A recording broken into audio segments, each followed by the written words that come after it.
Ini tolong garis bawahi betul ya. Ini cara berdoa yang cepat dikabulkan oleh Allah. Ya, perhatikan caranya. Dan semua nabi menempuh cara ini. Anda tahu apa yang terjadi? Lihat ayat 39-nya. Pakai fa. Fastajabna. Maka kami langsung kabulkan. Nggak pakai jeda. Kalau belum sampai ke titik itu, malam ini maksimalkan. Dan besok. Cuma 2 kesempatan. Malam dengan besok. Mintakan. Yang serius demi Allah saya katakan. Karena ini taruhannya besar sekali. Khususnya di penghujung Ramadan, para sahabat itu memadati tempat-tempat strategis untuk berdoa. Tempat-tempat strategis itu ada beberapa macam. Pertama, yang khusus di rumah Allah. Rumah Allah itu spesifik ya. Kalau kita sekarang masjid, berada di masjid, itu peluang yang paling tinggi untuk mendekat kepada Allah, bermohon pada Allah Subhanahu wa Ta'ala. Karena itu di penghujung Ramadan, biasanya di sore-sore, ba'da asar menjelang Ramadan, itu ada sebagian waktu yang mereka habiskan untuk bermunajat kepada Allah Subhanahu wa Ta'ala. Biasanya yang diminta 3. Yang pertama adalah penerimaan dari amal yang telah dikerjakan selama Ramadan. Karena kita tidak tahu dari sekian amal yang kita kerjakan berapa yang diterima oleh Allah Subhanahu wa Ta'ala. Beruntung dan bersyukurnya kita, Allah punya sifat asy-syakur. Asy-syakur itu yang maha menerima walaupun sedikit. Walaupun tadi kita sholat itu, taruhlah 2 rakaat gitu, belum tentu 100% khusyuk kan. Tapi dari 100% itu walaupun cuma 5-10% itu masih diterima oleh Allah Subhanahu wa Ta'ala.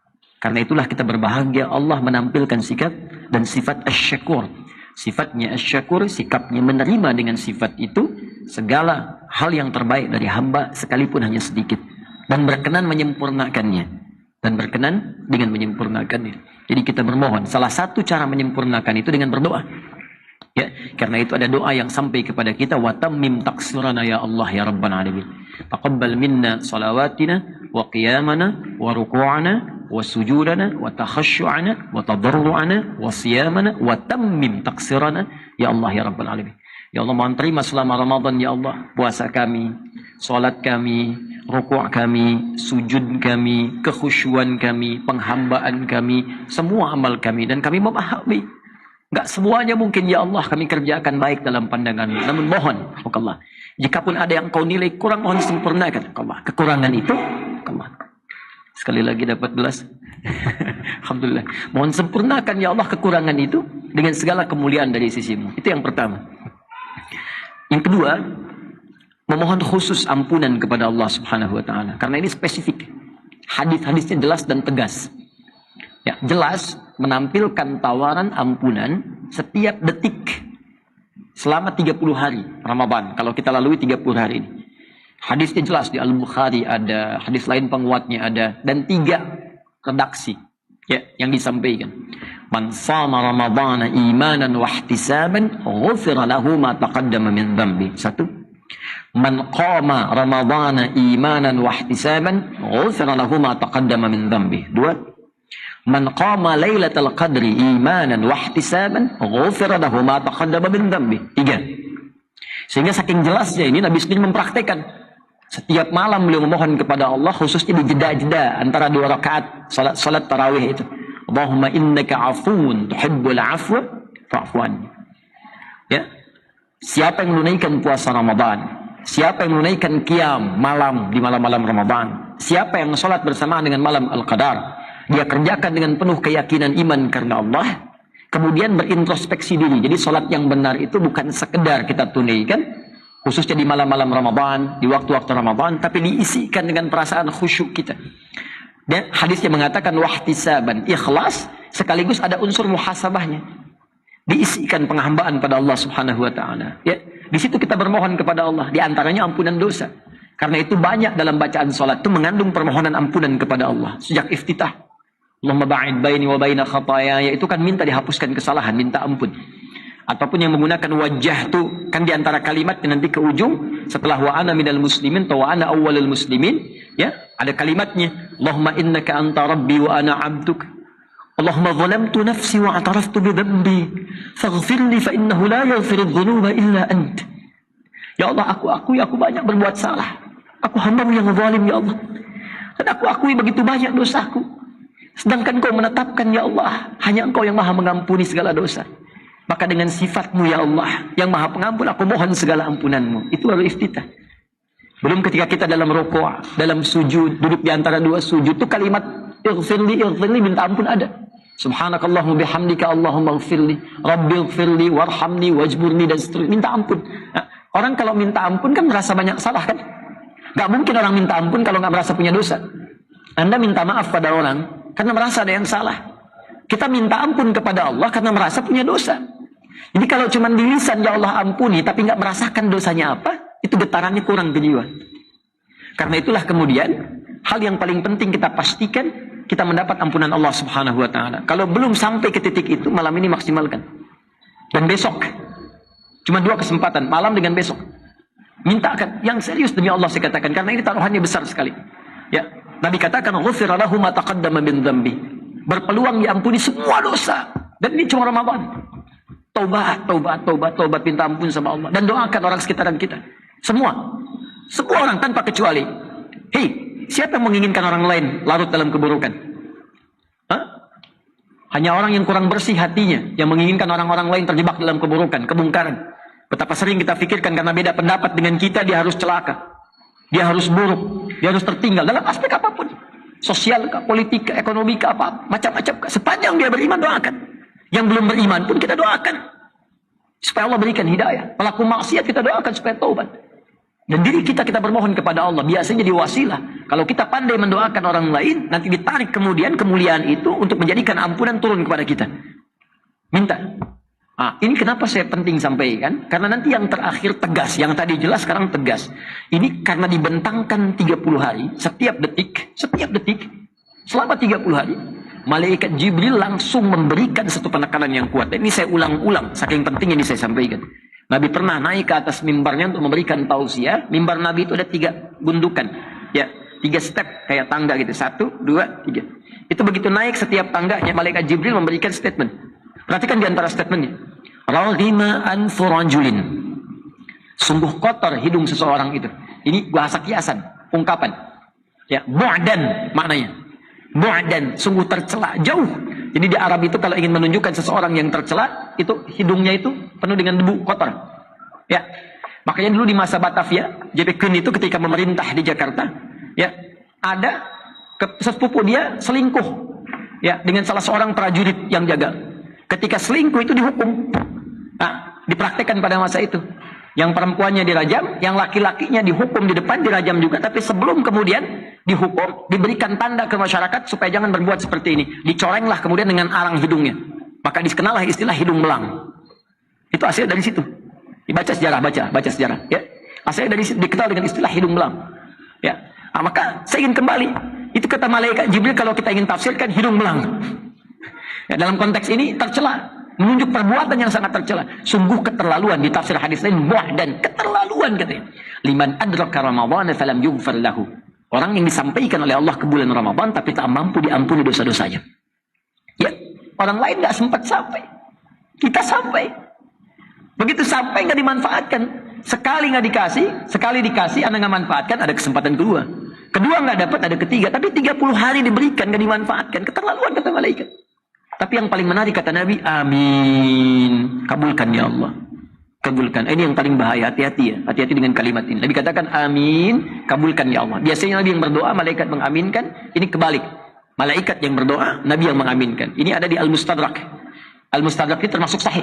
Karena disusulkan kepada syarat Al-Bukhari dan Muslim.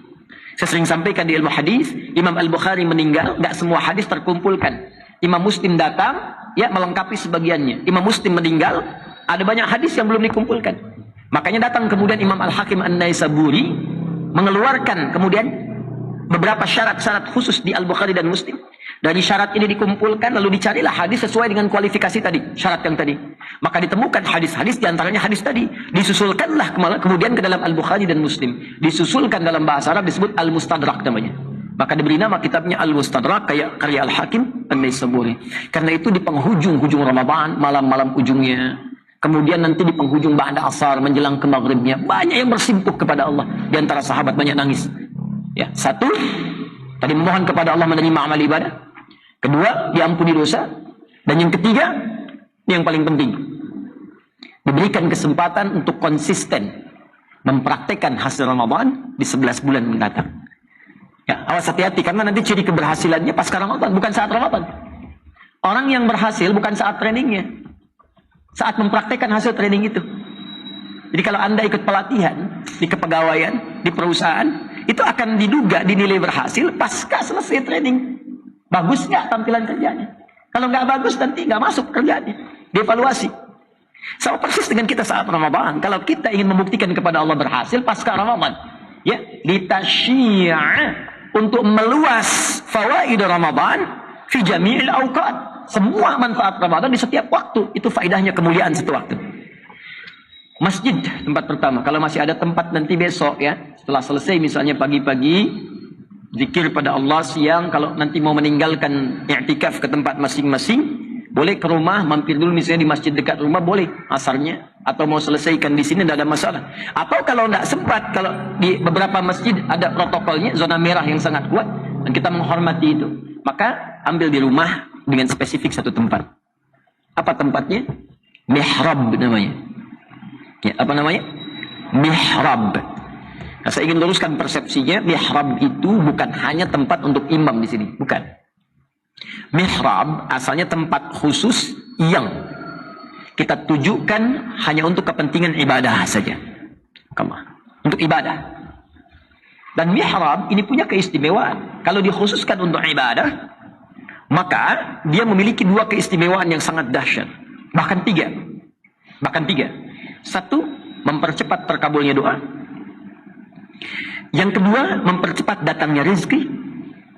Yang ketiga, mempercepat lahirnya ampunan Allah Subhanahu wa ta'ala. Satu, mempercepat terkabulnya doa. Kedua, mempercepat datangnya rezeki. Bahkan dari sisi yang tidak diduga, nanti saya tunjukkan dalilnya. Dan yang ketiga, mempercepat datangnya ampunan Allah Subhanahu wa ta'ala. Makanya kenapa imam posisinya di mihrab? Ya, kenapa? Karena imam menjadi pemimpin kita dalam sholat. Dan imam yang menyampaikan permohonan kepada Allah dalam doa, dalam sholat. Karena itulah ditempatkan di mihrab, diharapkan doanya cepat dijawab oleh Allah. Karena itu disunnahkan sebelum memimpin itu menghadap kepada makmum. Melihat keumuman makmumnya siapa yang sholat.